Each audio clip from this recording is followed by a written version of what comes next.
People in? Okay. Welcome to the first collaborative meeting of the League of Women Voters Access and Literacy Task Force and the Colorado Climate Emergency Task Force. My name is Sandy Schuster. Both of these task forces have members from all over the state.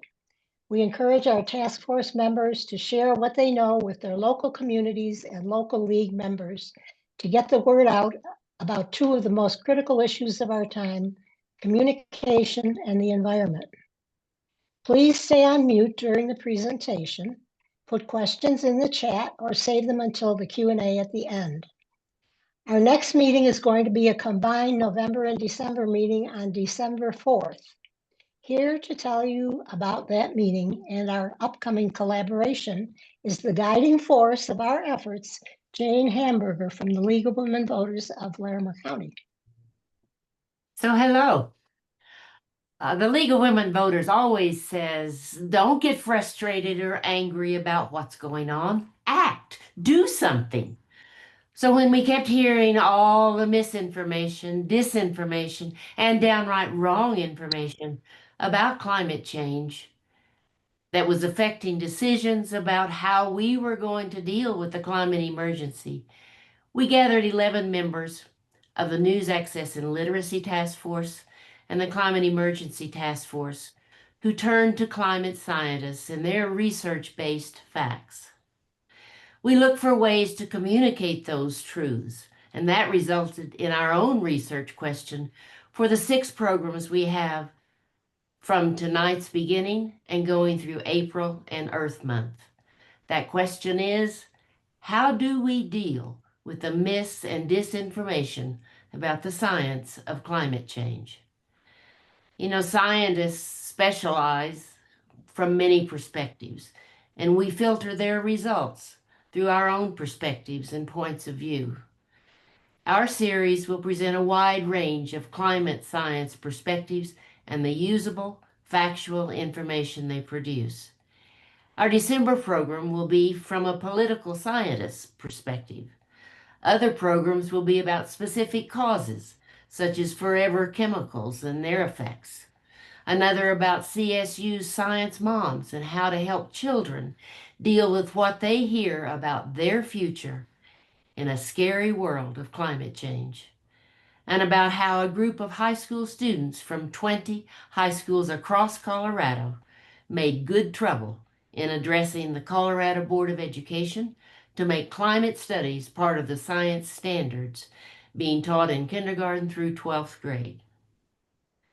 You know, Friday at 5 o'clock is happy hour time. We are so happy to have Dr. Boykoff to launch our series and for you to hear how he helps us communicate what we learn from him and others. Sandy will introduce him. Thanks for coming. That was cute. Max Boykoff is the inaugural Faculty Executive Director of the Buckley Center for Sustainability Education, a professor in the Environmental Studies Department of the University of Colorado Boulder, and is a fellow in the Cooperative Institute for Research and Environmental Sciences.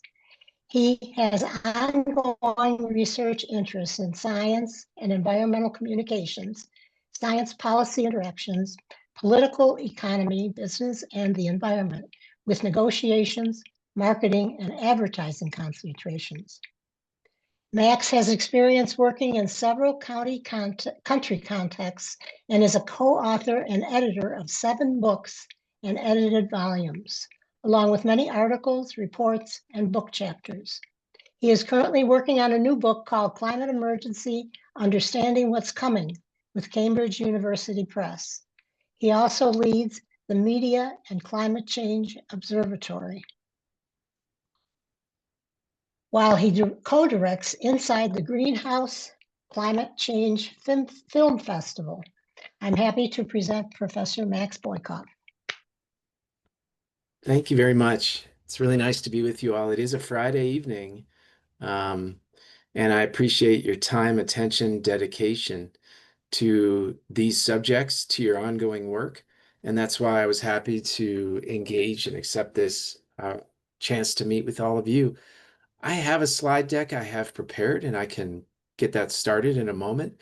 But before I share my screen and get going with things, I just want to encourage us to have a conversation, that this feels like a manageable group, that if you, as I get the slides going, I may not be able to see you all as well, but if you want to interject, if you want to raise your hand, I'm happy to discuss these things, because really we have precious time together.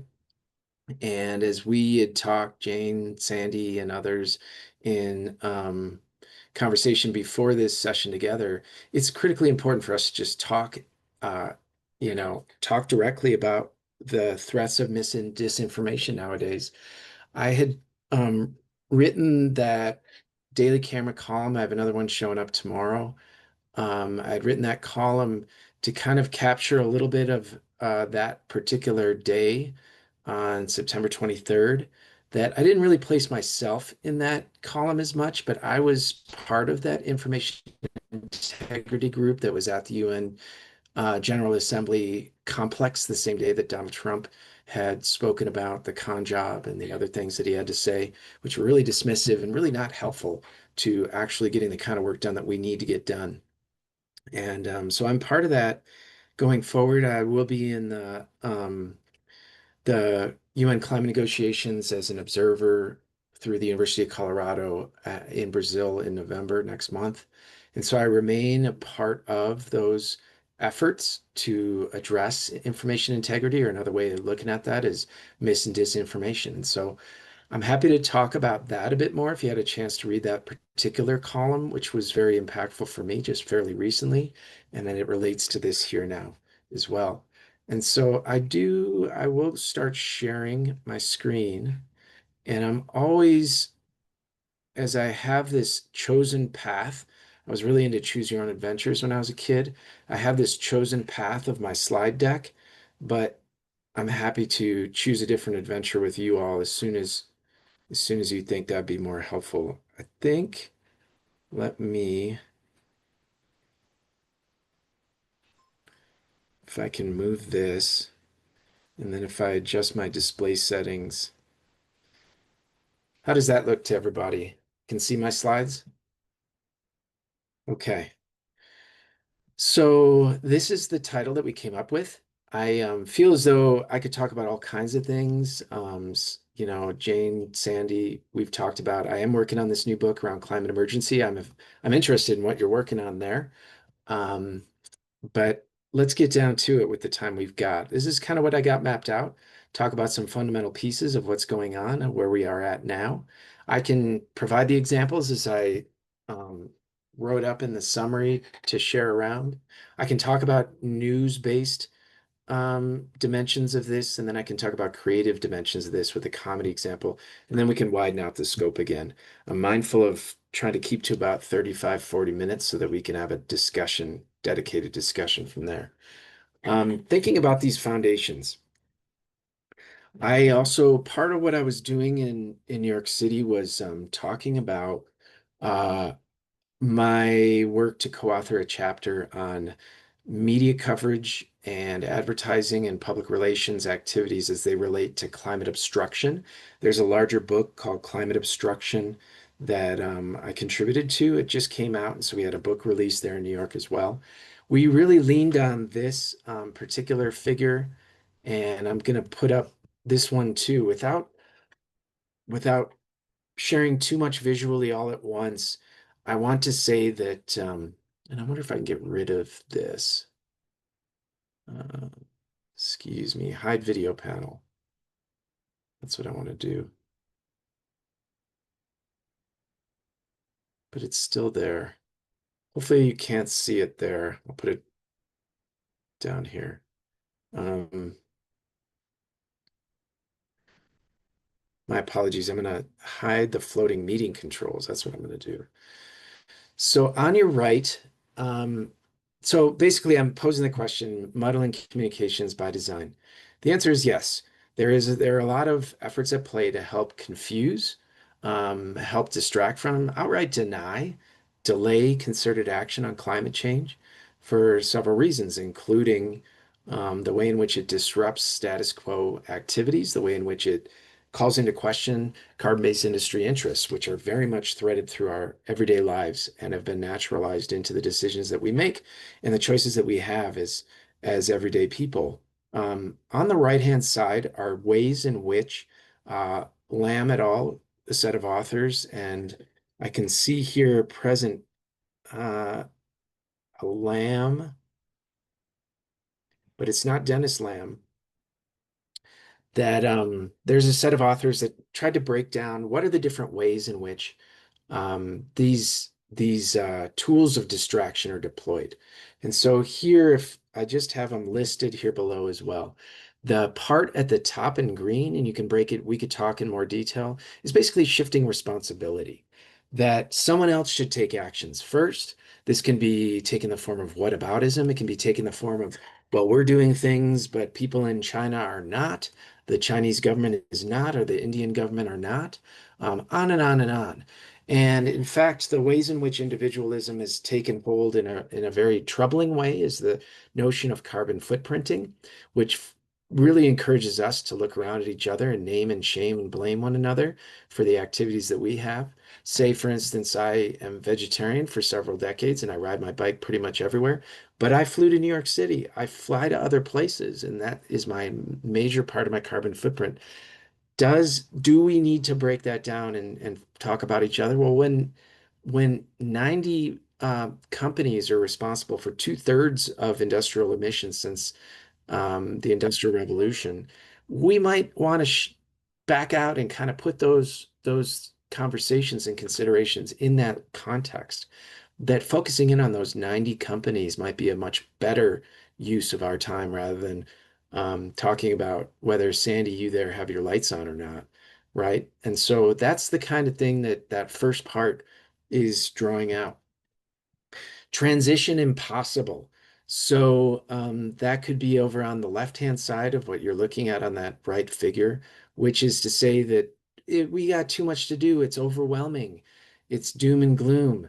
The fact is, as I'll get to at the end, is that coming together in these kinds of conversations, having these discussions, joining the League of Women Voters, being a part of collective action is what they're trying to get us not to do and what we're doing here right now.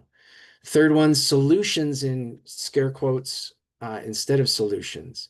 That is on the right side of what you're looking at on that right figure, that disruptive change isn't necessary. We don't really need to do much. Really pushing non-transformative solutions. That's to say that there's this notion of technological optimism. Well, if we just figure out carbon capture, we can keep doing everything the same. And if we just talk about it, everything will be fine. But this actually is a huge transformation of carbon-based industry and society. And we need to recognize it as such. That decarbonization involves us fundamentally rethinking these ways. And we have each other. We have different possibilities in place. So not falling prey to the notion of false solutions and really turning into the ones that matter. Then the last, looking to the bottom part of that figure, is that there's all kinds of costs associated with it. I could provide for you the costs of inaction. There's a lot of work that's been done that, and perfectionism can be the enemy of the good, can be the enemy of step-by-step progress. And so the costs are too much is another way in which discourses of climate delay take part. On the left-hand side of your figure, I also want to point out that there have been tremendous efforts and money put in through the fossil fuel industry into corporate America, into conservative foundations that feed into conservative think tanks, into various front groups, that then nestle themselves within our shared conversations through media, through political actors that are largely captured by these forces, and through their communications.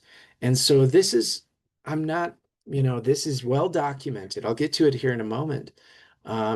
That it's well documented, that it's now captured in the Intergovernmental Panel on Climate Change assessment reports. And that's partly because I was a contributing author to that most recent report. And so acknowledging this for what it is very important. I've taken part of my time and some of my research that I won't get into detail here today of visiting the conservative think tank Heartland Institute, which is listed right after Heritage Foundation, this figure on the left. And you may be familiar with Project 2025, and that some of that manifesting now and what's happening is part of this work of many conservative think tanks operating together. And this isn't may not be news to you, but this isn't scaremongering. This is actually acknowledging what is happening. So, are you frustrated? Are you feeling stuck? There are very many reasons why. This comes together through the tools of climate disinformation and misinformation. Disinformation is basically distinct by acknowledging intent, and misinformation is what we may actually just accidentally be passing on to one another. Deceptive, misleading content. Second, it can undermine impacts. You can read this along, that it can call into question these sorts of things. Third, and I'm happy to share these slides with you later if you want to take more time with this, because I'll probably be moving fairly swiftly. But it can misrepresent scientific data by omission, by cherry picking. We could talk all about, if you'd like, the way in which the recent Department of Energy report was rightly being called out for mis and disinformation in the face of the national climate assessments before them, the Intergovernmental Panel on Climate Change assessment reports, really drawing on these ways of eroding trust in science, and then falsely publicizing efforts that are seen to be supportive but contribute to these notions of false solutions. So what I share with you right here is what is being promoted as a universal definition of mis and disinformation. This is being integrated into that UN General Assembly information integrity effort to help us better understand this clear way of considering, characterizing, and thinking about and acting on climate dis and misinformation. So with this, with the erosion of public trust, with a lot of information swirling around that causes us to think, what is going on here? We're at an information crisis where nearly 60% of people are struggling to identify what is considered the truth, what are considered facts, what are being viewed as scientific evidence that support that humans have contributed to climate change. And this has been documented well through the assessment reports for several decades now. I'll say a few more words and then maybe I'll pause in a moment to invite your views and any discussion questions that you have. Just get through a few more slides here by saying there are many indicators of a changing planet. On the left-hand side in the top is CO2 in the atmosphere has gone up significantly. This comes out of the International Geophysical Year of 1957-58, where a Mauna Loa observatory was set up. This itself is now being threatened to lose the monitoring capacity through the line item cuts of the National Oceanic and Atmospheric Administration. Nonetheless, this is an indication. In the middle is methane in the atmosphere. On the right is nitrogen oxides in the atmosphere. And then on the bottom left is ocean heat content increasing at the surface and ice extent decreasing in the bottom right as well. Just focusing in on all of this, the UN itself, not in any way, shape, or form a radical organization, the UN Environment Program executive director is now stating plainly a stepwise approach is no longer an option. We need system-wide transformation. And I add, we need to face decarbonization of our industry and society for the well-being of us all here now and into the future. Where we're at, where we've been going, I will date myself. I was born in November 1973, where CO2 in the atmosphere was 328 parts per million. We're now up almost 100 on average parts per million. Things are not what they used to be. And students that I'm teaching and have the privilege of interacting with through the university work that I do are growing up in and now becoming adults and facing these problems in really different ways than we did maybe years ago, where this really was a public conversation beginning in the late 1980s into the 1990s for a variety of reasons that I'm happy to talk about through media. But these young people have been growing up in a world, students that are now undergraduates at the University of Colorado Boulder are 20 years old, say, and it's 2025. They were born into a world where this was already a part of the public conversation. And we need to acknowledge that where we're at now is different than where we've been, and we need to be attentive to where we're going. And so as I think about what we can discuss here now, central to this is this set of questions. What kinds of communications work when, where, why, and under what conditions in this 21st century communication environment? I want to just center that. And before I then pause for asking if there's any questions, comments at this point, I can back out of the slideshow for now. I point out the UN assessment reports. I was a contributing author to the one on the right about mitigation policy action. There actually are 638 different contributing authors at various levels. I came in as an expert who's been working on media representational practices, been working in these creative spaces, and brought in um, some understanding of where our peer-reviewed scientific research is now. And so I point out for you on this slide a passage that is in that report. It's a very long report. In addition to these slides, I could share with you a one-page way to kind of get at where there are passages that could be useful for you all as you're moving forward, where it is captured in what is seen as the gold standard for assessing where we are in terms of climate change, science, policy, culture, and society. That these reports are assessments that bring together peer-reviewed literature up to this point, and this was in 2022. So a variety of media platforms cover climate change issues, traditional media, digital social media, creative spaces, humor, and entertainment media coming together, where pointing out the obstruction and mis and disinformation. There is the statement that accurate transference of the climate sciences has been undermined significantly by climate change countermovements in both legacy and new social media environments through misinformation in this case, in the report. And then the last piece here that I'll share for now, though there is much more, that the media shape public discourse about climate mitigation and global media coverage has been growing overall. And I'm happy to share a bit more there with slides. But before I get into this news-based communication, I can take a breath, I can stop sharing, and I can open it up and ask if there's any questions, any comments at this point, because I would love to hear from you if you have questions, or I could continue. I have a question. Please. Um, what President Trump said at the UN was one more. That was number 5. It was just total denial. I mean, he's got to know better than that, right? I I just would don't I would think and understand hope how so. He has a full he has many ways to know better than that. It's hard to address sincerity and knowledge what behind statements. Taking the statements as they are, they're really troubling, really damaging outlier views around climate change. was insulting to those countries.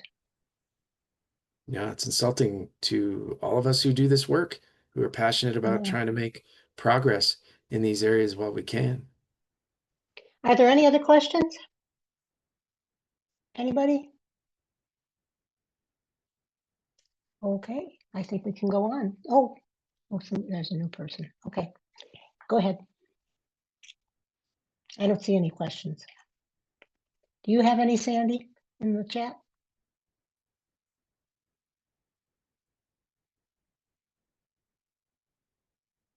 I assume not.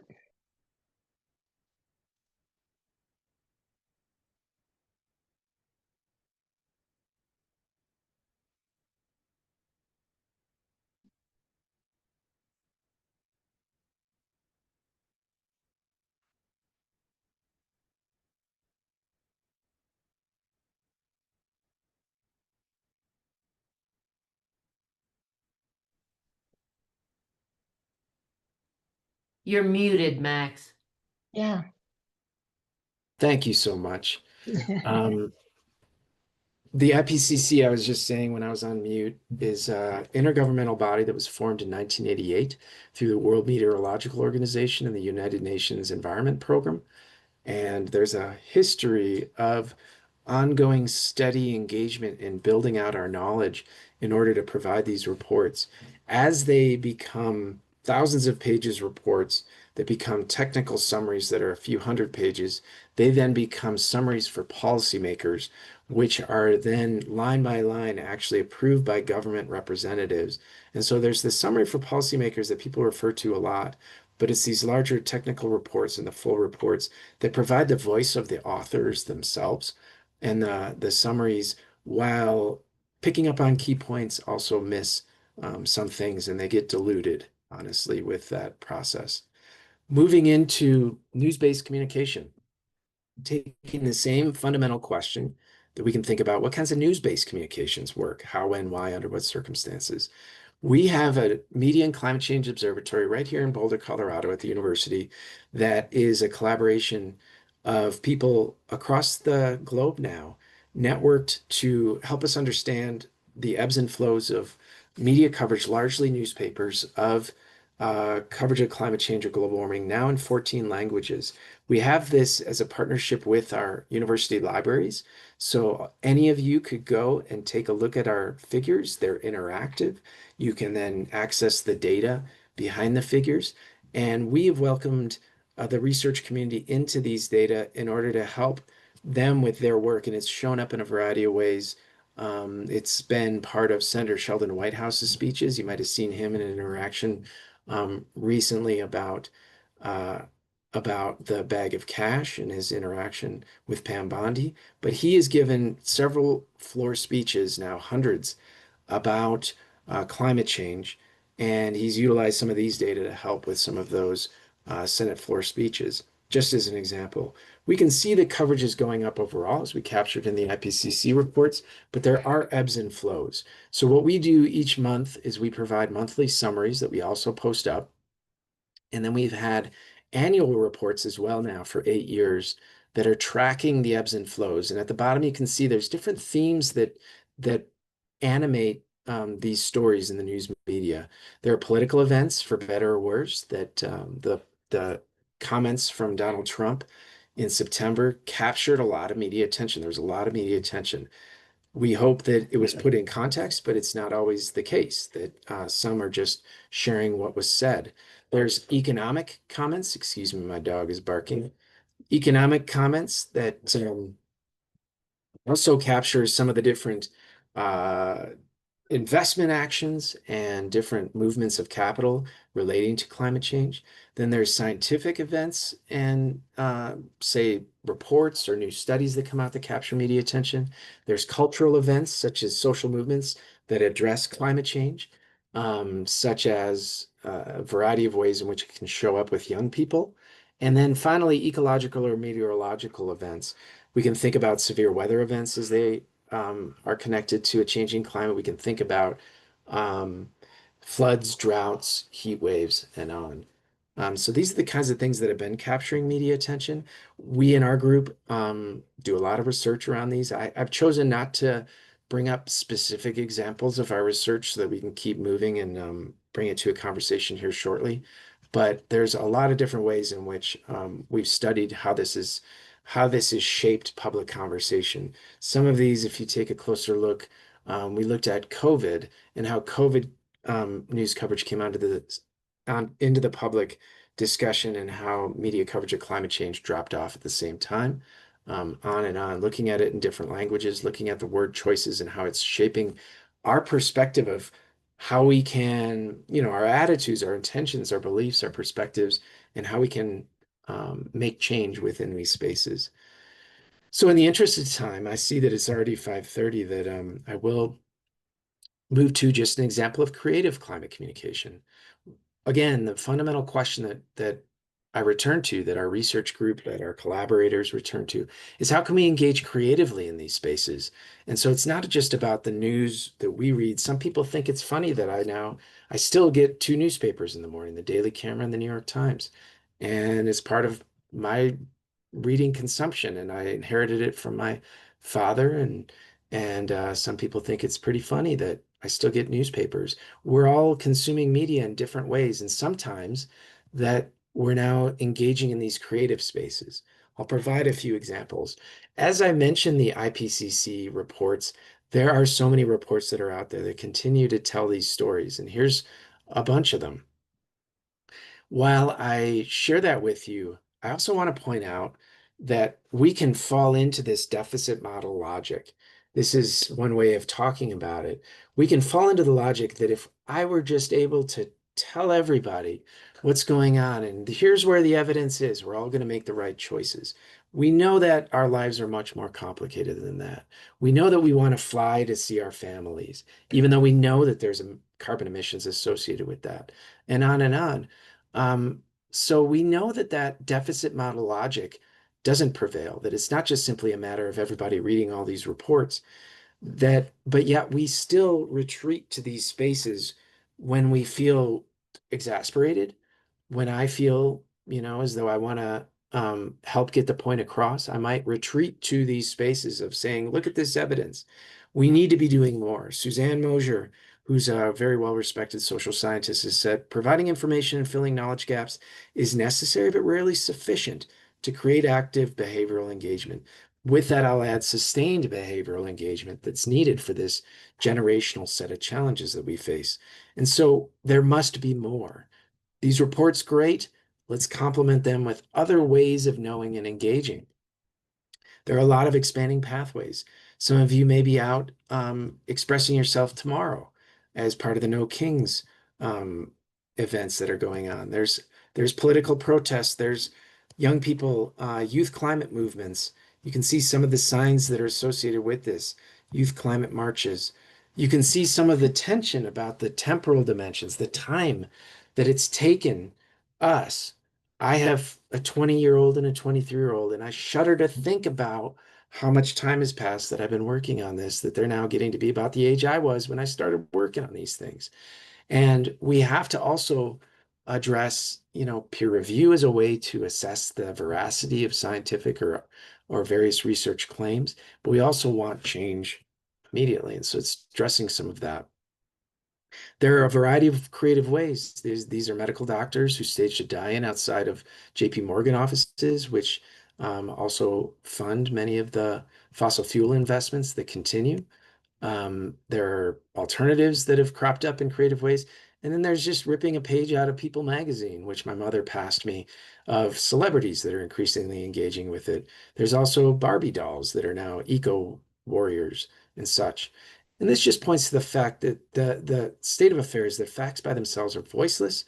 Rush Holt has said this, and there are many others who point to there. We need to continue to work to engage our various registers, from our experiential ways of knowing to our visceral ways of knowing. We have visceral ways of learning about the world. We can think about aesthetic ways of learning and knowing through music, through the arts, and on. We can think about emotional ways of knowing. What scares us? What gives us hope? And start to engage those registers as much as those scientific ways of knowing. I wrote a book about this, one of those 7 that were mentioned. And I had the opportunity to try and better understand. You can see this refrain: what's working, where, when, why, under what circumstances. I integrated a lot of the research that's going on in the social sciences and humanities to point to what kinds of insights we can gain. I'll widen it back out there in just a moment. One really basic thing that is just worth pointing out, that I think we may know, but I'm going to say, is that there's not going to be any silver bullet. There's not going to be any savior. There's not going to be any event that turns everything around. It takes us all, and it takes a variety of approaches, communication approaches, engagement approaches, that will help together, working towards the kind of significant and transformative change that's now needed. And so one of those ways is through comedy. We've been engaging young people, college-age students and others, through comedy, and it helps alleviate some of the eco-anxiety, some of the stress that they're facing around this, honestly. And then it also provides a way for them to find their voices and to help cycle through ways in which we are addressing the contradictions in our own lives, addressing falsehoods, incongruencies, poking and prodding at those things that we know just aren't quite right, and that they're trying to to chart their paths in this world in positive and productive ways. So it helps them process this. We have been doing this now, we being Beth Osnes, who's up on that stage, Beth Osnes Stodefalk, who some of you I hope know. She's a wonderful theater professor at the University of Colorado. The two of us have been leaning into the climate comedy work alongside two others, Phaedra Pizzulo, who's a communication professor, and Rebecca Safran, who's an ecology and evolutionary biology professor, through a project we call Inside the Greenhouse. So we've been engaging with students over several years. And we've been doing a lot of research that is helping us understand what's working, how, when, why, under what circumstances. And we've been putting together shows. When the pandemic hit and comedians were unemployed, underemployed, we started to bring them into virtual writers' rooms with our students and working with comedians that have been in writers' rooms with Saturday Night Live, Stephen Colbert, The Daily Show, on, that it's helped our students really improve the work that they do when we put together performances. And it's helped the comedians as they then go out and perform themselves. I'll give a few examples of that very, very briefly. As we've emerged from the pandemic, gotten bigger and bigger, and we're at Boulder Theater. We were there on Earth Day this last year. Mark your calendars that we'll be there April 21st, 2026. We've already booked Boulder Theater. And then we bring in some professional comedians such as Chuck Nice, who you may see there laughing with Beth and with me on Zoom. He is co-host of Star Talk with Neil deGrasse Tyson. He's been our main climate comedy expert, and he then is helping us with the comedians that we work with in writers' rooms with our students over time. We've been documenting this in several ways. We've now been working with many different comedians in many different countries now. One that's brand new is working with a Muslim female climate change comedian, Saktia Maruf, who's based in Indonesia, and bringing in different cultural dimensions of how we can address this through culture, and particularly with young people. And so we've also then started to partner with Hip Hop Caucus, Brittany Bell Surratt, Reverend Lennox Yearwood Jr., and we've got programming that we're planning rolling out in the next years. We just had a live climate change comedy show in New York City that was very successful on the Lower East Side with climate change comedians that had worked with our students largely, and then performed that comedy in front of a sold out comedy club in New York. And so we're working with many more comedians. We had this show on Earth Day that was very, very important, not just to make people laugh, to come together in that collective power of laughter, but then also take that next step. Instead of mere sites of sedation, sites of subversion, if you will, subverting the dominant paradigm in our minds and thinking about how to address climate change solutions. We've also partnered with Project Drawdown to address climate change solutions in the climate change comedy content with our students and with the performers. We continue to go forward. We now have the opportunity to fund events in various places around the world. We had some in Bangladesh, for instance, just this last spring, helping lift up these ways of engaging with each other with generous support from private funders and largely from the Argosy Foundation, if you've heard of that group that has a presence around here in Boulder, as well as in Wisconsin and elsewhere. We've also been running a climate change video competition. If anybody has video skills and you want to enter into our competition, we'll run it again. We had 94 submissions, 29 countries, fascinating ways to see how this gets interpreted culturally. Our first place winner turned out to be from our friends at Yellow Dot Studios in Los Angeles, Adam McKay, who's a director of Don't Look Up and other films, has put together a production studio focusing in on climate change. They won the competition. There are many other great entries. And these are ways for us to overcome what we might see as unproductive conflict through mis and disinformation and enact positive social change, particularly with young people. I see we're at 5:40. I want to do what I can to wrap up by saying that from that book, I come away and I certainly write a lot more about it in there, but being authentic to who we are, talking as trusted people and collectives and organizations with each other are important. Being aware of those audiences, making sure that we remain accurate and then leaning into our imagination and being imaginative and being bold. Then also, the final parts that I take away from the social sciences and humanities scholarship in these areas, some of which is ours and many others, is finding common ground together. There's certainly a time and place to name, shame, blame each other, but also finding that common ground. You can do it through the collective power of laughter and humor together in many other ways that we've been experimenting with. Emphasizing here and now instead of a distant place in a distant moment in time, that is very helpful in centering us and helping us feel that we have more agency.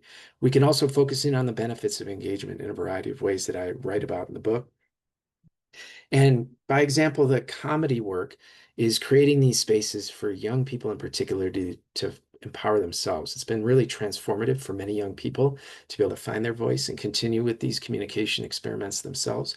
And this is basically to turn a 20th century model of communications that we have to dumb it all down for the general public to get it, turning that on its head and thinking carefully about how we can smarten up through lessons learned to combat mis and disinformation through news media, through creative ways, through engagements with each other for a 21st century communications environment.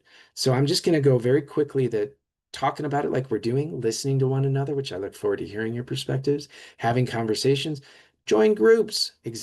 Example is League of Women Voters. You're already on your way, and I'm happy to be a part of this and helping us work together for systemic change that's needed. Do our responses meet the challenges associated with 21st century climate change? Not yet.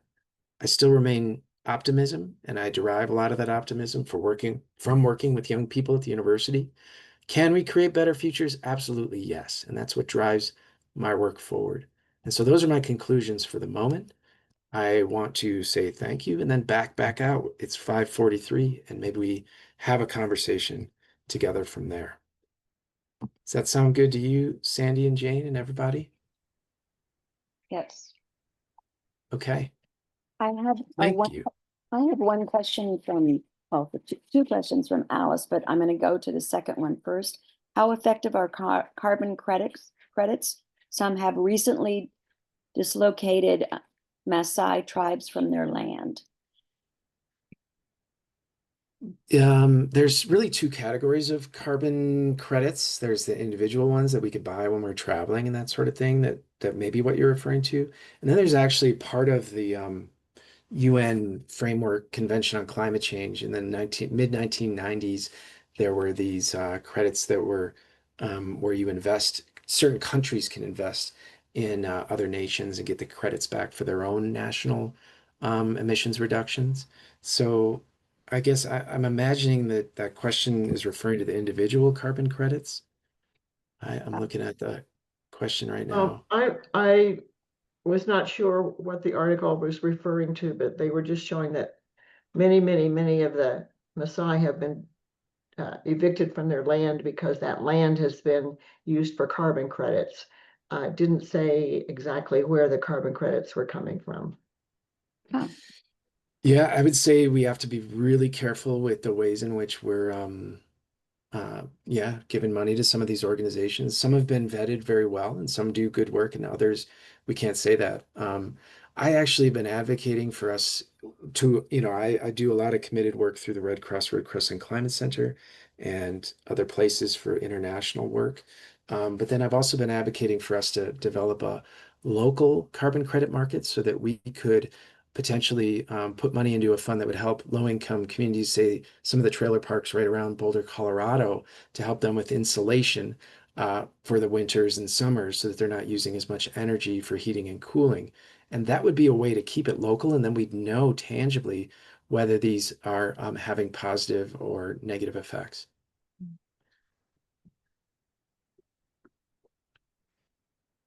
Thank you.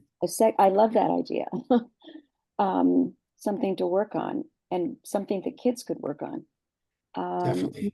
She also mentioned flooding in Alaska perhaps could have been predicted with weather balloons that had been cut by the government. Any thoughts on that? Yeah, I don't know the specifics of that. I did read about it. I had a friend who was there at the time, but it is more generally the cutting that's going on is affecting our monitoring capabilities, and that can be deliberate. I sit carefully within the Cooperative Institute for Research in Environmental Sciences on campus. We are over half funded by the National Oceanic and Atmospheric Administration, which is a line item in the Office of Atmospheric Research, and that is within the Department of Commerce. And so when there are cuts, it reverberates all the way through, and the monitoring is threatened right now and into the future. And I mentioned the Mauna Loa observatory that captures carbon dioxide flask samples on a daily basis. That monitoring system, running consistently since 1957-58, is at risk, as another example of what we're risking losing with the cuts. We had a question about the frog protests, very comedic. Yeah. Frog dancing in Portland, which is great. And the absurdity of armies in our cities, but also AI generated videos have long as it reflects my beliefs, I guess. How do we identify the wrong messages and they can send? Yeah, great. I'm looking at those questions now. I'll say a couple of things briefly, and then I see other hands up too. I'd love to answer more questions and hear from you.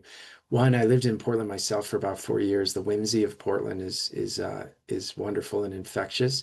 That kind of whimsy, that kind of humor, you can see was disarming both literally and figuratively in those spaces, and it effectively was de-escalating through whimsy and humor in ways that is part of the power of humor and comedy. And so I thought it was really creative and great, and it can point out that absurdity, as you rightly point out, Jane.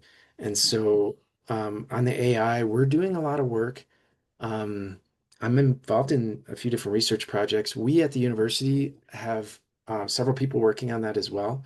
A partner, Jane Zelikova, who's worked through 500 women scientists in the past, is now our Sustainability Research Institute director, and she is putting forward an initiative to work on AI and sustainability. And so as we sort out what that means in a communication environment in the 21st century, as Jane leads on that initiative with several of us involved in it too, that's hopefully something that we can start to very comprehensively contribute through the University of Colorado to help continue to answer those questions. But it's so troubling right now, asking, college age students where they're getting their information. If they stop at TikTok, if they stop at Instagram, and you ask them, well, where is that coming from? We need to be mindful news consumers. And so these kind of AI generated videos, deep fakes, and even just things that go viral that are mis and disinformation are really, really challenging to a productive communication environment. We all came here to get a silver bullet, Max. Yeah, I know. And so I hate to disappoint you with that. There is not one. Thank you for noticing. But this is part of it. We need to have these conversations. We need to continue to talk with one another. Well, one question I have was about when she was talking about the carbon credits. When you fly, you can have carbon credits. Isn't that sort of like recycling? I mean, it's just not really very Yeah. And good. so those are examples also of what I pointed out earlier is the distraction, the individualization, where we can look at, are you buying carbon credits or not when you fly? Are you good? Or are you bad? Are you meant to be shamed and blamed? Are you recycling, even though we know that only a certain percentage of our recycling actually successfully gets recycled, though I still support EcoCycle and all the rest of it.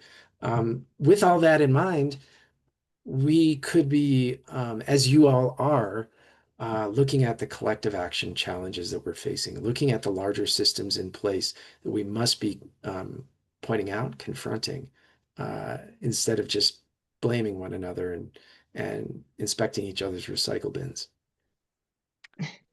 Diana has her hand up. Hi, thank you so much for your presentation. It was excellent. I had a question. I worked for USDA, and the research lab where I worked has been basically gutted from the layoffs and the buyouts and everything else. So I understand. I worked with researchers for years. But what concerns me is I hear a lot about not recycling, but the environment and all the climate change and using comedy to reinforce that. But I want to see a connection to getting young people out to vote. Yep. Because I'll talk to people who say, well, it's really concerning about the environment and all this stuff. And I ask them, I said, well, did you vote? And they say no. But Yep. we need to vote for politicians who support science. And that's one thing that I'd like to see on college camp. I know college campuses are kind of a small petri dish for a lot of things, but across the broader spectrum of society. Yeah, really important points when you look at sort of non-big election years and the voter turnout, say in the University Hill neighborhood districts, you think, oh man, we got so much work to do right here at home. Mhm. Voting is one way, and I totally agree, and I bring in people from New Era, Colorado at any moment I can when I'm teaching big classes, not to say who to vote for or what to do, but just to vote.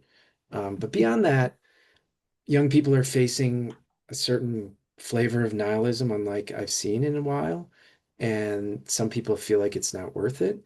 And voting is one pathway. I've heard young people respond to that by saying that nonviolent direct action is the way that they want to invest their energies.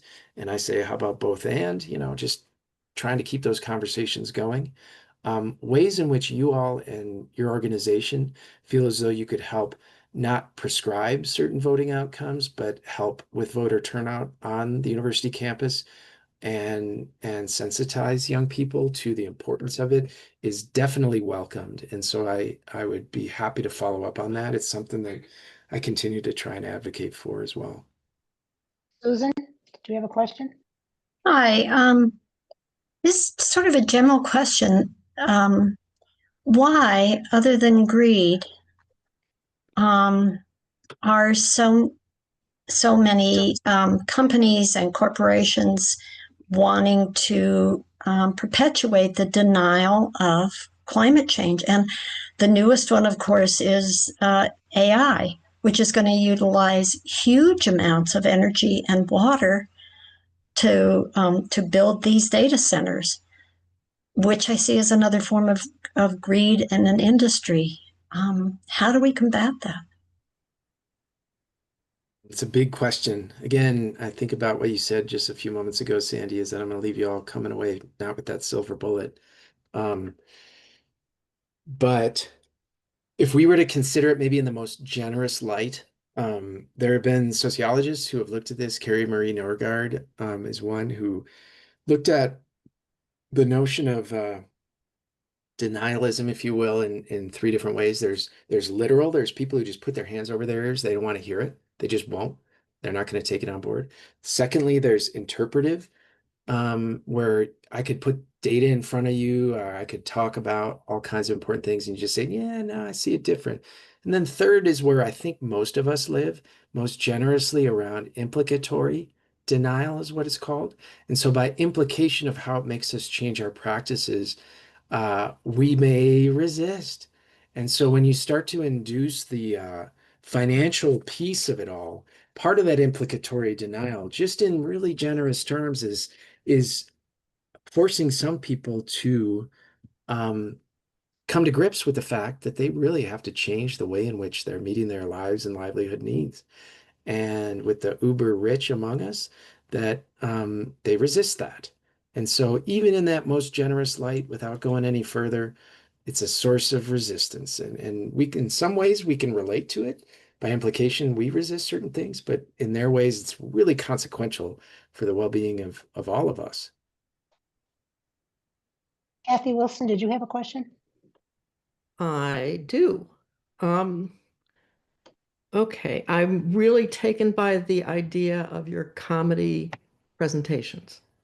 And I think that the brain reacts to novelty, and I think that's a novel approach that young people can take, okay, to actually attend to the message, mindfully attend to the message. And I think listening to some of the comments that within a presentation like that, you have to make really clear the direct connections between the audiences, no matter what their age, the audience's actions that go with that and how they are personally affected. So, with all of that, what struck Yep. me is that you've been doing this with college students. Have you Yep. thought at all about contacting or having, graduate students or whoever contact the public high schools with good theater programs like East High, or in we have Mountain View in Loveland where I live, but doing presentations like this because you're going to get the high school students and you're going to get their families who attend those performances, and that might extend getting the message out. Yep. Good idea. Great idea. I'm just putting in the chat too, if you feel like taking a look at some of our shows, and we don't have a lot of content up there, we need to do a much better job. Maybe you can take a look at how we've been engaging so far, start with our 2025 show. And please come along April 21st, 2026. As far as engaging with other audiences, it was our first time producing a show in New York City to open up Climate Week, and it was really seemingly successful. We have been developing with Hip Hop Caucus a model where we may put a quote unquote tour together. It doesn't quite answer your question, but we may move to different key states. If you don't know Hip Hop Caucus, they're definitely a voter registration organization as well as influencing a lot of minoritized young people to get engaged. And so we're talking about touring with them, and then by day. So we ended up hosting in New Orleans over the summer in the lead up to the 20th year commemoration of Hurricane Katrina. We had a youth workshop where we brought them together. So it was high school students in the New Orleans area, some of whom don't have any living memory of Hurricane Katrina, but some of whom are still processing through their own family histories. And so we provided that space and we workshopped with them with our professional comedians. Chuck Nice came from New York. And then we're planning for this tour that we're going to try and get started. Is it by day working with high school students, by the evening having a live comedy show in these communities, and maybe even if there's a high schooler who wants to do a 2-minute set that night, that could be part of what really focuses people in. Back here in Boulder, Colorado, I don't want to talk too much, but this Buckley Center that just opened, Spike Buckley has given a tremendous amount of money to the campus, and I've been asked to be and I am the new director of it. It provides capacity unlike we've ever had before. And we just started a new position, Vice Chancellor for Sustainability, which is Andrew Mayock, who is the Chief Sustainability Officer for the U.S. government under the Biden administration. And there's new capacity to be able to engage with K-12 students, high school students, like you're saying, that the answer can come to yes in the next few years, unlike it could before. Our YouTube channel isn't that well constructed because we just didn't have capacity up to now, but suddenly we have many more opportunities. So that's to say, your ideas are great. Let's continue to bring them forward. And if you have partnerships and people to introduce us to in those high schools, we can start to design programming over the next years. And we just never could do it before. And this is a moment in time at the university and for the area here. And if we have other universities around the country, around the world that take notice and start doing it themselves, all the better. That's the way we're seeing it. Thanks. Thank you. There's another good one in the chat, Sandy, and you're muted. There I you know, sorry. There are quite a few things in the chats that we didn't get to, and one thing that we can send you the chat, and then any kind of response that you give, we can pass that on to the people who showed up. And someone asked for your book, the information about your book. Okay, I can find that right now and put it in there. Thank you. And we will send the chat things to you also. Okay. Okay, and yeah, Rebecca has joined, and I'm familiar with Rebecca's work. Check out her work too. There's He so has much. spoken to us in the past. Fantastic. That's Yeah. I mean, it is my happy place to build up and support and promote others' work for the benefit of us all. So I'm glad that she spoke with you all, and thank you for joining this evening too. And I believe she's a member. Great. Also, you were going to get your slides to us. Yep. Just Yep. email, we'll distribute them. I'll email the slides and I'll email that one pager if it's helpful at all, the Intergovernmental Panel on Climate Change passages. So I'll follow up with that a bit later. I have to run to my next engagement, social engagement that I've committed to. Have fun. Your dinner. It's Friday. Yeah. Okay. Thank you. I really enjoy this opportunity. And again, welcome more. And if Rebecca's spoken with you all, now I've been here, I can recommend others too. I think it's important for us to keep these conversations going. Yes. Thank you, Max. It was very interesting, very good. Thank you. And was a Glad. good start for our program. Yeah. Look forward to learning more about that too. And we do allow men in the League of Women Voters, so you can join. Okay. Thank you very much. All right. Yeah. All right. Thank you. Have a good evening, everyone. Really appreciate your time. Bye-bye. Okay. Are you ready to close her out, Sandy? I think so. Is everybody done? Anybody have any comments? Just See that you there all at No Kings tomorrow. Well, Sandy'd Sorry to have to come a interrupt. long way to get here. They may I'm have them You in don't- Nebraska. a little tiny town in Nebraska. I'm not sure there's anything going on. I think And we're there's one actually- in Kearney. Kearney isn't too far.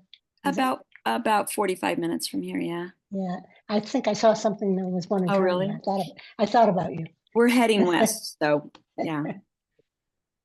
Good. But next one. Yeah, if we can at some point process, there were a lot of ideas that sparked me that maybe we can look at also. And I would love, Sandy, maybe you can reach out to him and ask him for suggestions